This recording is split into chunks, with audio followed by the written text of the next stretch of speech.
ನಮಸ್ಕಾರ.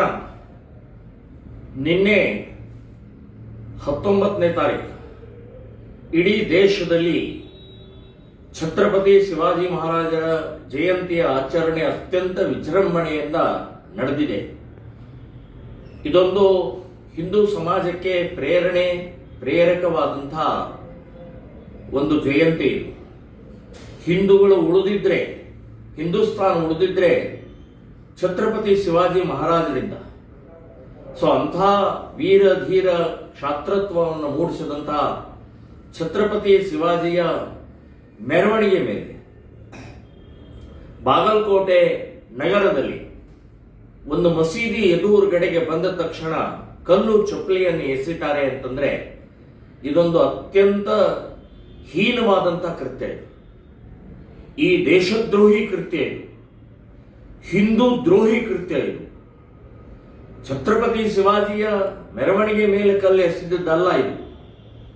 ಹಿಂದೂಗಳ ಮೇಲೆ, ಹಿಂದೂ ಧರ್ಮದ ಮೇಲೆ, ದೇಶದ ಮೇಲೆ ಕಲ್ಲೆಸೆದಿದ್ದು ಅಂತ ಅನ್ನೋದು ನೆನಪಿಟ್ಕೊಳ್ಳಿ. ಈ ರೀತಿಯ ಮಾನಸಿಕತೆ ಇದೆ. ಈ ಮಾನಸಿಕತೆಯ ವಿರುದ್ಧ ಹೋರಾಟ ಮಾಡಬೇಕಾಗಿದೆ. ಇವತ್ತು ಕಲ್ಲು ಒಬ್ಬ SP ಅವರ ಮೇಲೆ ಬಿದ್ದಿದೆ, ಪೊಲೀಸ್ ವರಿಷ್ಠ ಅಧಿಕಾರಿಗಳ ಮೇಲೆ ಬಿದ್ದಿದೆ. ಅದೇ ಇನ್ನೊಂದು ಎಲ್ಲೋ ಬಿದ್ದಿತ್ತಂದ್ರೆ ಕಲ್ಲು ಬಿದ್ದಿಲ್ಲ, ಏನೋ ಆಗಿಲ್ಲ ಅಂತನ್ನುವಂಥದ್ದು ರಾಜ್ಯ ಸರ್ಕಾರ ಹೇಳ್ತಾ ಇತ್ತು, ಗೃಹ ಮಂತ್ರಿ ಹೇಳ್ತಾ ಇದ್ರು.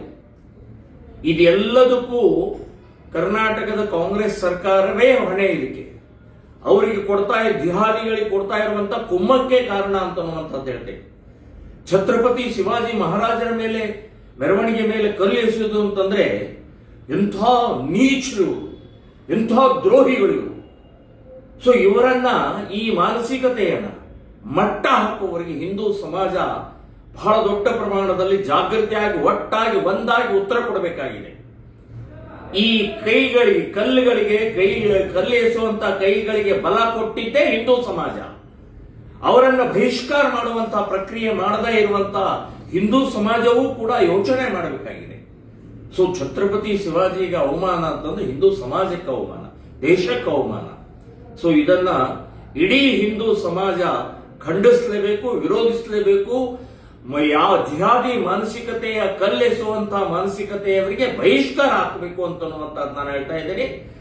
ಇದು ಅತ್ಯಂತ ಹೀನವಾದಂತಹ ಕೃತ್ಯ. ಯಾರು ಮಾಡಿದ್ದಾರೆ ಅವರನ್ನ ಸುಮ್ಮನೆ ಬಿಡಬಾರದು. ಬರೀ ಒಬ್ಬ SP ಮೇಲೆ ಕಲ್ಲು ಎಸೆದಂತಹದ್ದಲ್ಲ, ಇದು ಇಡೀ ಹಿಂದೂ ಸಮಾಜಕ್ಕೆ ಅವಮಾನ ಮಾಡಿದಂತಹದ್ದು ಅನ್ನುವಂಥದ್ದು ನಾನು ಹೇಳ್ತಾ ಇದ್ದೀನಿ. ಇದು ಖಂಡನೀಯ, ವಿರೋಧ ಮಾಡುವಂತಹದ್ದು ಪ್ರತಿಯೊಬ್ಬರು ಕರ್ತವ್ಯ ಅಂತನ್ನುವಂಥದ್ದು ನಾನು